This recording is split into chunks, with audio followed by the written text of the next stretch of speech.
la sociedad fundamentalmente ve que sus problemas así tan graves, sobre todo pienso en aquellos más necesitados, no solo no se resuelven, sino que ve que los gobernantes están en otra cosa, sí, o preocupándose por su impunidad, o preocupándose por remodelar la justicia de los ricos, porque toda esa reforma no involucra para nada a los pobres, es para los ricos, aumentar la justicia federal, todo eso. Bueno, entonces yo creo que esa es una demanda importante, muy importante, de qué manera el Poder Judicial me sirve.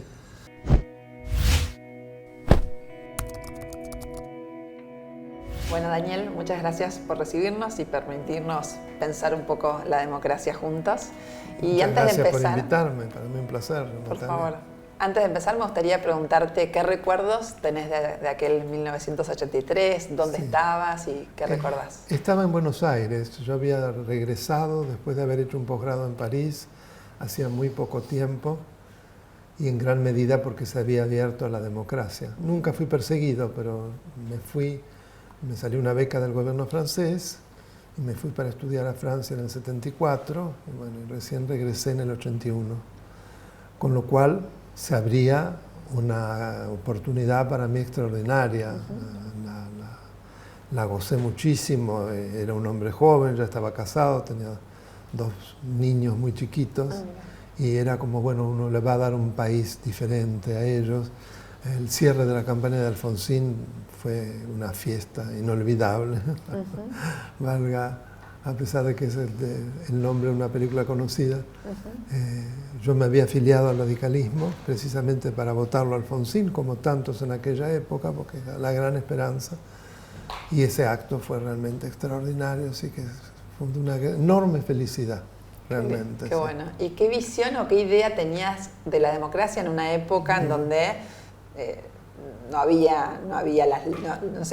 estaban las libertades y no había la... Por supuesto. Bueno, el hecho de haber vivido tantos años antes en un país que es cuna de la democracia, ya sabía, además, exactamente. Entonces la idea era cómo se podía ir hacia aquello, una democracia liberal, en serio y social, donde se reconocieran plenamente los derechos, donde hubiera libertad de expresión, separación de poderes, es decir, república y Estado de Derecho. Eso era lo que yo esperaba, lo que yo veía que había que poner, o sea, construir. ¿Y lo habías vivido en carne propia en París? Lo había vivido varios años, además yo hice un posgrado precisamente en cuestiones de este tipo. Había hecho también por una beca en Aosta, Italia, junto con el Colegio de Niza, sobre federalismo y democracia. Entonces había trabajado mucho todos estos temas, así que la idea era cómo hacer para traspolar aquello a estas tierras. Buenísimo. Con tradiciones tan diferentes, a pesar de que la letra de los instrumentos jurídicos eran parecidas. Claro. Sin embargo, la aplicación totalmente disímil, mucho más pegada a la tradición anterior a la independencia, es decir, la tradición hispana, que para mí es lo que siempre está ahí, de caudillismo, de confusión de poderes, de poder absoluto. Viene de lo hispano, de la cultura hispana. Por supuesto, eso empieza a modificarse cuando Mariano Moreno traduce el contrato social o tratado de derecho político, como se llama el libro de Rousseau, que implica precisamente la idea o el ideal de poder trasplantar e imponer en estas tierras una democracia constitucional, lo cual llevó, como sabemos, a enormes dificultades. No fue ni remotamente lo que se pensaba que podía ser. Si nosotros seguimos el decurso hasta la llamada Organización Nacional, 1853, que también se hizo desear. No olvidemos, Buenos Aires, provincia de Buenos Aires no se une, hay que pasar varias guerras, recién en 1860, o sea, todo fue muy doloroso. Y la gran diferencia precisamente con la transición democrática en el país del que tomamos las instituciones de la parte del poder, que es Estados Unidos de América, 1787, que si vos pensás, fueron 11 años, de la independencia 1776 a 1787, y además con una capacidad de negociación que lleva a una constitución que se cumple, digamos, grosso modo se cumple. Entonces, la idea era eso, cómo se hace para traspolar aquello. Y bueno. Muy interesante, porque acá ya un poco me respondiste, pero digo, te traigo un poco al presente, a los 40 años de democracia. Sí. ¿Cuáles consideras que son los principales problemas estructurales de la democracia? Y quizás ya un poco lo empezaste a esbozar, Sí, ¿no? Con sí. esto de la letra dura y la cultura y la implementación de esas leyes. El impacto en la implementación. Y bueno, lamentablemente la distancia continúa. Yo te diría que ahora es una de las épocas de mayor distancia entre la letra constitucional y la praxis constitucional o de las instituciones. Y por un lado la letra, sí, habla de todo esto que defendemos, la separación de poderes, la plenitud del reconocimiento de las libertades, la igualdad ante la ley, la no discriminación. Pero la práctica nos muestra algo completamente diferente, inclusive desde una visión que hoy es el oficialismo, pero que ya proviene de antes, del populismo, en donde el poder es uno. La idea de la centralización del poder que es uno, y el resto acompaña. Pero no se tiene la idea además del control. Claro. Como función fundamental en la democracia es la función de control. Y de contrapeso de los poderes. Y los como frenos y algo contrapesos, república. claro, que los americanos llaman checks and balances, Checks, ¿no? Aquello que decía, siempre hago como un juego, Montesquieu, que era necesario por las fuerzas de las cosas que el poder controle el poder, ¿no? Lord Acton decía que el poder corrompía, el poder absoluto corrompía absolutamente. Sí. Y Hamilton, cuando sale de la Convención Constituyente de Estados Unidos, que se los ve exultante, unos periodistas ya existían, que lo entrevistan y dicen, ¿por qué está tan contento? Y porque a partir de ahora ya no gobernarán más los hombres, gobernarán las instituciones. Claro, evidentemente un idealismo maravilloso. Los hechos luego demostraron que no era tan así y que por sí sola no era un mecanismo de relojería. La Constitución necesitaba de otras palancas para realmente lograr el control, que básicamente implica darle a la gente ese control, y ahí aparece el famoso Judicial Review, que nosotros llamamos control de constitucionalidad, con el famoso fallo Marbury versus Madison. Sí. ¿No es cierto? Que precisamente da de por tierra lo que dijo Hamilton. Que aparece la necesidad de que sea en un caso concreto, a instancia de una persona, la posibilidad de que se revise una decisión judicial o una situación del poder político que no es constitucional. Perfecto. Fíjate. Ahí ahora después vamos a ir al sistema judicial específicamente, pero dijiste muchas cosas interesantes. Entonces digo, en estos 40 años tu visión es que nos alejamos de la letra formal y hubo una concentración del poder. Desde tu rol, bueno, pasaste por el Congreso, fuiste asesor en el Congreso Nacional. En ambas cámaras. En ambas cámaras, y bueno, claramente tenés un rol cuasi pedagógico de constitucionalista, porque digo, no solo sos académico, sino que además haces mucha tarea en los medios, en mi canal de YouTube. En tu canal de YouTube. En todos los medios, en los medios tradicionales y en los nuevos medios. Sí, soy tuitero. Lo que digo es, ¿cómo en todos estos años, desde tus distintos roles, intentaste contribuir al fortalecimiento de la letra escrita y al control judicial, y a todas estas cosas que empezaste a hablar, a mantener un equilibrio entre los poderes. A la concreción de una democracia constitucional real, ¿no? Exacto. Ese fue realmente el gran objetivo, que lo tomé como, digamos, un objetivo vital casi, desde la cátedra, desde los medios de expresión, desde mi canal de YouTube, en fin. Un abanico muy grande de lugares desde los que me fui parando, y que a la medida que aparecían, cuando aparecían atropellos, vos tratabas de contrabalancear. Exactamente, y que aparecían nuevas herramientas, como por ejemplo Internet, como por ejemplo YouTube, lo aproveché. Buenísimo. ¿No? Te Me colé por ahí, tiempos. claro, exactamente. ¿Y ahí cuál dirías que fue tu mayor logro? O sea, ¿qué te acordás en estos 40 años donde vos sentiste temor en el avasallamiento de la ley y tuviste que expresar tu voz o hacer más fuerte tu voz para justamente recordar la importancia de la institucionalidad democrática? Mira, yo creo que la idea del canal de YouTube, que fue mucho instancia de mi hijo Sebastián, ha sido un aporte importante. ¿Por qué digo un aporte importante? Porque fíjate que se han logrado cerca de 60.000 suscriptores lo que lo convierte en el canal educativo de Google, porque YouTube es Google, en la América Latina de mayor cantidad de suscriptores. Esto me lo dijeron directamente desde Estados Unidos, que ellos lo comparan a nivel, no me quiero comparar, pero como canal educativo, claro, que tendría a nivel mundial una cantidad también inmensa, es el de Daniel Barenboim, ¿no? Que si bien es educación musical, es otra cosa, pero que a mí cuando llegué a 10.000, tomó contacto la gerente de Google porque estaba sorprendida y gratamente sorprendida.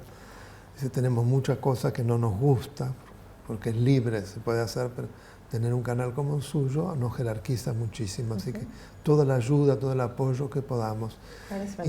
Y ahí ella me dijo, trate de ver, que me mandó el de Barenboim, que realmente es una joya, porque en los tiempos, porque están acotados en los tiempos, vos sabés, las distintas entregas, tiene toda una formalidad, es perfecto. Bueno, por supuesto que él además cuenta con medios extraordinarios, porque no sé si alguna vez lo viste. No lo vi, lo voy a ver. Él te explica una sonata de Beethoven o de Mozart en 4 o 5 minutos, que es extraordinario cómo lo hace, pero además la escenografía, la parte visual es bellísima.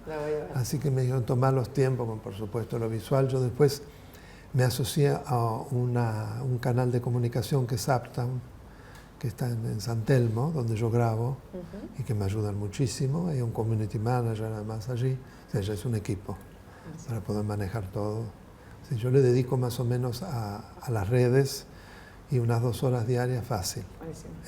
Pero desde allí a raíz del aporte, creo que desde allí es donde hice el mayor aporte. Mira. A mí me para la gente por la calle, pero gente lega, eso es lo interesante. Ahora entiendo. Gracias a usted me doy cuenta de lo que tenemos que defender. Claro. Pero el que me guarda la cochera, el portero, en fin, el taxista que me subo. Entonces, eso creo que ha sido el mayor aporte. Inclusive, facilitó también, porque yo siempre hice grabaciones para los distintos banderazos, ¿no?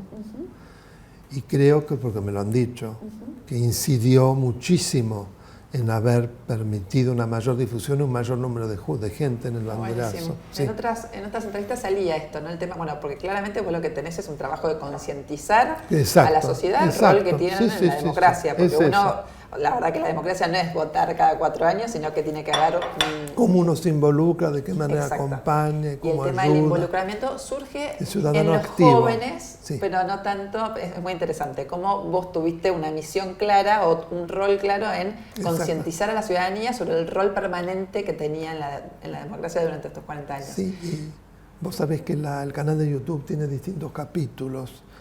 Uno que es el más nuevo, hago lecturas que yo selecciono. Me parece muy importante que la gente lea los clásicos. Total. En el último es de Civilización y Barbarie, de Sarmiento. Además sale al mismo tiempo una pequeña minuta explicando el momento en que él lo escribió. Buenísima. Y así una diversidad de textos. Buenísimo. Pero que además quiero llevar nuevamente a que la gente lea. Sí, total. Porque es muy importante. Total. Hay otros que son entrevistas, hay otros que son paneles que integré, conferencias que di. Son varios capítulos que apuntan a distintos... Está buenísimo, pero bueno, es bueno saber que tenés, que es uno de los mayores suscriptores. Lo vamos a subir. Sí, por supuesto. Sí, fue muy conmovedor, porque me llegó de allá y hace poco, cuando estaba en CNN, me hizo una entrevista a Marcelo Longobardi y me dice, usted sabe que estuve justamente con los directivos de Google y me preguntaron si yo lo conocía a usted. Lo cual le dije que sí, por supuesto, pero que además habitualmente yo lo entrevistaba. Porque están muy conmovidos, no sé si usted sabe, que su canal es el canal educativo con mayor cantidad de suscriptores de América Latina. ¿Y vos no sabías? No, tanto no, la verdad que no.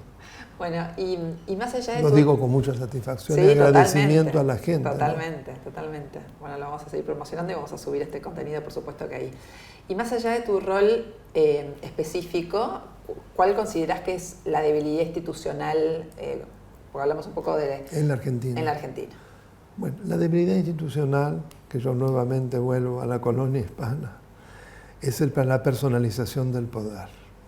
Esa suerte, digamos, de permanente competencia entre lo que es la tradición que te lleva para atrás y que implica el poder personalizado, la confusión de poderes, la consideración de que el poder es uno solo, el arrebatar a los medios de expresión, bueno, todo lo que sabemos, por un lado, y por el otro el ideal, que es volver a Moreno, el contrato social, Rousseau, que nos llevó además a lo que yo llamo el péndulo, sí, de ir y venir. Y sí, fíjate y de que no aprender de las idas y venidas. No poder aprender, fíjate, desde 1930, con el primer golpe de Estado, en donde se da algo muy curioso, que una Corte Suprema legitima un golpe de Estado. Esto no pasó en ningún país del mundo. Puede haber países que tuvieron más golpes de Estado, pero esta lógica no, o ilógica. Y fíjate que a partir de allí el país no dejó de decrecer en todos los ámbitos. Sí. De ahí la importancia de las instituciones. Y explicás este apego a un líder carismático por cuestiones culturales, o sea, por... Sí, como la figura protectora. Fíjate que hoy leía en el diario y veía horrorizado, porque tenés en la derecha y en la izquierda, el populismo, no importa el signo, pero el caso de Bukele, que realmente es para mí un monstruo. Sí, lo que está haciendo en la calle. Es una cosa que no se puede creer, el sadismo, pero tiene 90% de apoyo. Y muchos otros países por ahí quieren tomar el método Bukele. Y ahí también está la no firmeza nuestra de repudiar esos actos ante los organismos internacionales, ¿no? Sí, sobre todo cuando son de izquierda, ¿no? Con Bukele creo que sí. No se pero con Ortega no, que es la misma historia. Bueno, por eso. Claro, exacto. Con Cuba no, y como, bueno, en fin. Esa suerte de ambivalencia y de doble estándar. Claro, que depende de quién está, si me conviene a mí, entonces cambio todo. Los derechos son universales, claro. Los derechos humanos son universales y hay que repudiarlos siempre si se violan. Y la no discriminación y precisamente la libertad de expresión y de información que es tan básica en un Estado democrático, ¿no? Entonces está clarísima tu visión sobre el no apego a la ley y la verdad que hay mucha literatura escrita sobre el tema, pero ¿y cuál es tu mirada sobre el sistema judicial argentino? O sea, pensando más en cuáles son las reformas, también pensando un poco más en el futuro para ver cuáles son las prioridades que tenemos para los 40 años que siguen. ¿Cuál es tu diagnóstico para ver cuáles también son las posibles soluciones? Velozmente qué es lo que considero que está peor, ¿no?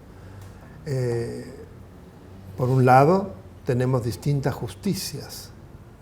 La llamada justicia legítima de jueces militantes, lo cual es absolutamente un pecado y una violación de la ley de organización de la justicia que impide que los jueces reconozcan una determinada pertenencia político-partidaria, no ideológica, por supuesto. Todos tenemos ideología, pero no una alianza y una adhesión a una determinada bandería política. Y eso perdón que te interrumpa, eso también tiene que ver con un personalismo dentro de la supuesto, justicia que se bajó líneas pero desde una ya, persona.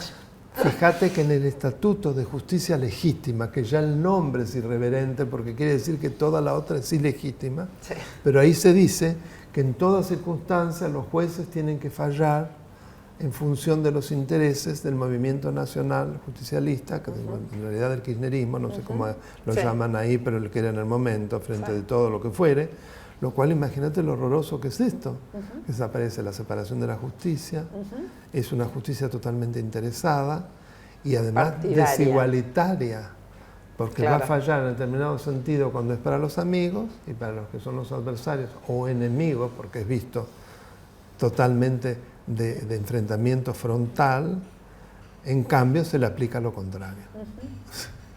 Es decir, se viola la no discriminación, todo, que es en realidad el bonapartismo, ¿no? ¿Es la politización de la justicia? Sí, por supuesto, y adrede, porque hasta te lo cuentan, no hay que interpretar. Pero fíjate que esto se entronca muchísimo con el bonapartismo. Que cuando hablo de bonapartismo no pienso en Napoleón Bonaparte, sino en su sobrino Luis Napoleón, ¿no? Que fue Napoleón III. Él decía lo que en otras palabras Cristina vive repitiendo, que en realidad él como soberano es el soberano pueblo. Hay una identificación en la persona con todo el pueblo. Entonces, todo lo que se opone a esto es el antipueblo. ¿Y qué es fundamentalmente Napoleón III dixit eso, sobre todo, el Poder Judicial y los medios de comunicación. Claro. Esto en el siglo XIX. Sí. Imagínate, no por casualidad, cuando los Kirchner visitan París, ¿te acuerdas que fue poco después que ganan?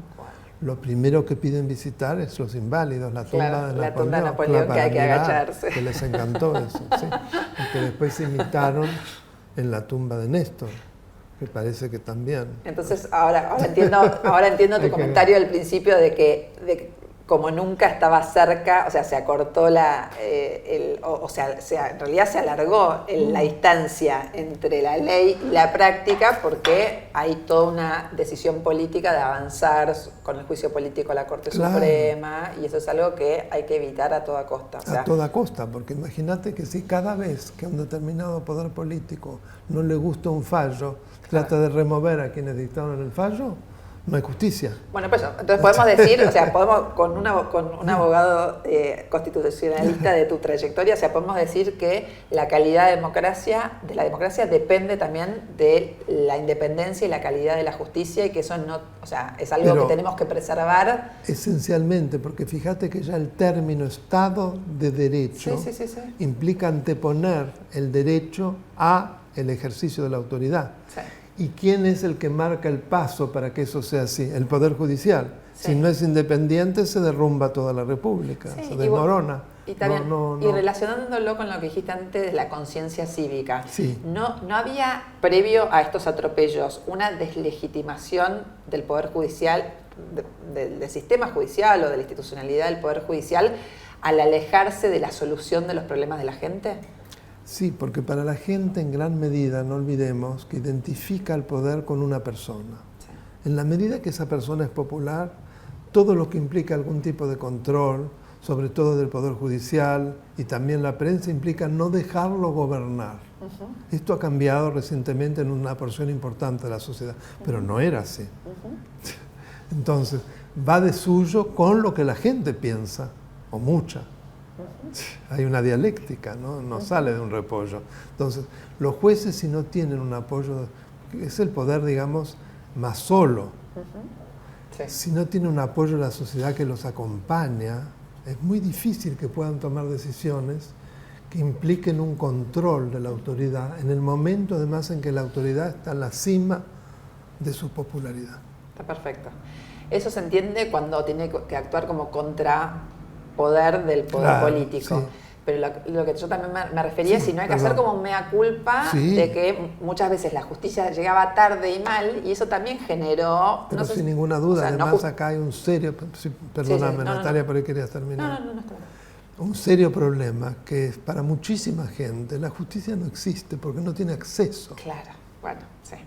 Fíjate que cuando se hacen todas estas leyes... Bueno, eso es algo que tenemos que cambiar de cara al futuro. Es fundamental acercarle a la gente. Entonces la gente más vulnerable, resulta que para ella, ¿qué le importa? Si no, y además en sus grandes problemas no le resuelve nada. Claro. Sí, entonces, total. Hay que ver ese aspecto. Y ahí, ¿cuál consideras entonces que son las principales demandas de la sociedad hacia esta democracia constitucional en todas sus yo poderes? Creo que la sociedad fundamentalmente ve que sus problemas así tan graves, sobre todo pienso en aquellos más necesitados, no solo no se resuelven, sino que ve que los gobernantes están en otra cosa, o preocupándose por su impunidad, o preocupándose por remodelar la justicia de los ricos, porque toda esa reforma no involucra para nada a los pobres, es para los ricos, aumentar la justicia federal, todo eso. Bueno, entonces yo creo que esa es una demanda importante, muy importante, de qué manera el Poder Judicial me sirve para, de alguna manera, de a poco, que aunque sea se me escuche con mayor fuerza, ¿no? Yo creo que ahí hay un punto muy importante. Además, desde la sociedad se lo ve como que ganan sueldos muy grandes, como que no pagan impuestos, como hay muchas cosas que son verdaderas. Un mes y medio de vacaciones. Entonces, claro, la gente ve eso, ¿cómo no los va a revolter, me sale en francés? ¿Cómo no los va a molestar, fastidiar? Claro. Pero escuchame, es como una cachetada. Y de cara, entonces es la mirada de la sociedad del Estado. Pero digo, si tuvieras que pensar dos cosas, ¿no? El balance de estos 40 años, que ya un poco lo dijiste, pero digo, ¿cuál sería el balance que haces de estos 40 años de democracia ininterrumpida? Y pensemos un poco más cuáles son las reformas que tendríamos que impulsar para tener una verdadera democracia constitucional más robusta. En cuanto al balance, voy a empezar por lo positivo. Sí. Ha sido el periodo más largo de nuestra historia con una democracia constitucional que está en tránsito, en transición hacia la democracia y en un periodo demasiado largo de transición. Pero, a pesar de esa vulnerabilidad, de esa debilidad, ha habido alternancia. Claro. ¿Está en transición o es joven? ¿O es una democracia joven? No, está en transición porque todavía no se ven los rasgos más importantes para decir si es joven ya es una democracia mínimamente consolidada. Pero con los defectos que vemos, si no hay un poder judicial independiente. Pero al menos lo que vos decís es que las reglas para la elección de los candidatos, la alternancia, y además finalmente hubo un periodo después de 80 años en donde un gobierno no peronista pudo terminar su mandato. Okay. Sin hacer juicios si fue bueno o malo Macri. Pero eso es objetivo y es muy importante, a mi modo de ver, ¿no? Sí. Como así también ha sido muy importante, luego la gente votó sin una visión hegemónica, es decir, en diputados no dio mayoría, y al no dar mayoría, fíjate todo lo que implicó como control. La cantidad de leyes que hubieran sido absolutamente destruir la democracia, que quedaron en el camino porque no se las rechazó, en gran medida también por presión de la gente, por los banderazos. O sea, eso coadyuvó muchísimo la presión de la gente. Pensá inclusive casos concretos, algunos jueces de provincia, el caso Vicentín, que recién lo cuento. Fue muy interesante cómo ese juez reaccionó. O el caso también de una jueza mendocina, Alejandra Mauricio, que declaró inconstitucional un decreto de necesidad de urgencia de Fernández que creaba un delito por analogía. Claro. Importantísimo, y lo hizo, que nadie se animaba. Claro. El caso de la jueza que sacó a los usurpadores de la estancia de los... ¿cómo se llama? Geráez. No, me salió bueno, el que fue ministro de Agricultura. Sí, ya sé. Que con Grabois fueron con la hermana, hicieron ese desastre. La jueza que finalmente desalojó, una jueza entrerriana, Echeverre, una jueza entrerriana, y fue por presión de la gente, porque recordarás que fueron unas manifestaciones inmensas, acorralaron el campo, que coadyuvaron de una manera extraordinaria a terminar con ese espanto. O sea, son casos que demuestran lo que implica en una democracia, aún con todos los máculas, cuando la sociedad se pone los pantalones largos, en conjunción con un juez valiente, logra dar vuelta una decisión de alguien que parece todopoderoso. Está buenísimo.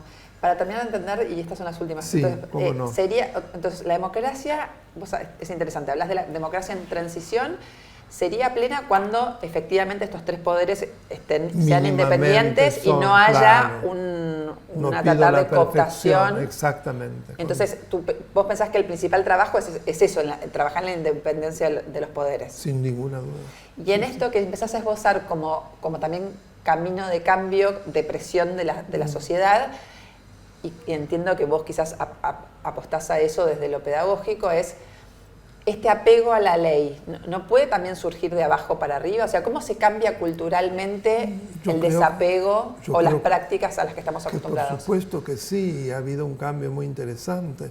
La forma como votó en las últimas elecciones la gente, el elemento corrupción y elementos no económicos pesaron muchísimo. Pensá y vas a ver, muchísimo. Lo de la corrupción mata. La gente lo interiorizó y se dio cuenta que es así. No es solo el hecho de que, bueno, el asunto que gobiernan, no roban pero hacen. Eso ya ha quedado. Sí, con lo de 11 creo que está claro. Lo de 11, lo de AMIA. Pero creo que si uno ve las encuestas de opinión pública, no es una de las principales demandas de la sociedad. O sea, hay más demanda por tener resultados económicos, por ciertos resultados de estabilidad económica. Con semejante inflación y seguridad. Y seguridad, por supuesto. Con semejante inflación y con lo de inseguridad, ya uno no sabe, apenas te levantás, yo venía en el auto, otro motociclista que acribillaron, otro chico en un kiosco que mataron, otro, y además como producto del narcotráfico, porque hay gente que aunque le den todo igual mata, o sea, es algo horroroso, horroroso, que tenemos que tomar conciencia y que no es solo Rosario, esto de, aliviarse, no es no, porque ya en la matanza ocurre, cada vez está más cerca. Entonces, esto yo creo que pesa mucho. Es decir, es como una retroalimentación. Es cierto que lo económico y la seguridad preocupa mucho, pero en mucha gente puede ver el nexo. Si tuviéramos un poder judicial robusto, esto sería mucho menos grave porque se aplicarían sanciones, no habría impunidad. Claro. Es decir, yo creo que el gran mal argentino no es solo la corrupción, porque como te pero hay en todos los... Sí, pero el problema es cuando se alía con la impunidad. Cuando no hay impunidad, es muy diferente, porque el que las hace, las paga. Cuando hay impunidad, quienes son recompensados son los corruptos y los otros los pavotes. ¿No? Entonces, creo que en la gente, de alguna manera, se unen las dos cosas, por esta vía. O sea que sos optimista del futuro de la democracia por el involucramiento de la gente o el rol que puede tener la gente para revertir estas prácticas. Para mí es fundamental. Soy moderadamente optimista, no quiero ser tampoco demasiado. Yo veo una luz en el camino que puede abrir, con mucha dificultad, porque imagínate que es un país cuya economía está destruida, bueno, no vamos a repetir, pero, o sea, va a ser muy difícil. No es que la gente si piensa con un nuevo gobierno rápidamente se va a revertir la situación, no, lamentablemente va a seguir y muy gravemente. Entonces todo eso te genera temor, ¿no? Bueno, muchas gracias, Daniel. Entonces te seguimos en tu canal de YouTube, Construyendo Institucionalidad Cívica día a día, para fortalecer la democracia. Para entrar, Daniel Alberto Sapsay en YouTube, en cualquier buscador, llegan directamente, no tienen necesidad de suscribirse y es todo gratis. Buenísimo. Bueno, muchas gracias por ayudarnos a pensar la democracia. Un placer, Natalia. Esto es Apuntes de Democracia. En 2023 se cumplen 40 años del retorno y recuperación de la democracia en Argentina. ¿Qué aprendimos? ¿En qué nos equivocamos? ¿Cómo podemos proyectar un futuro mejor? ¿Cómo podemos construir una nueva agenda de prioridades comunes a todos los argentinos? Estas son algunas de las preguntas que nos hicimos con políticos, empresarios, académicos, referentes sociales, jueces, entre otros.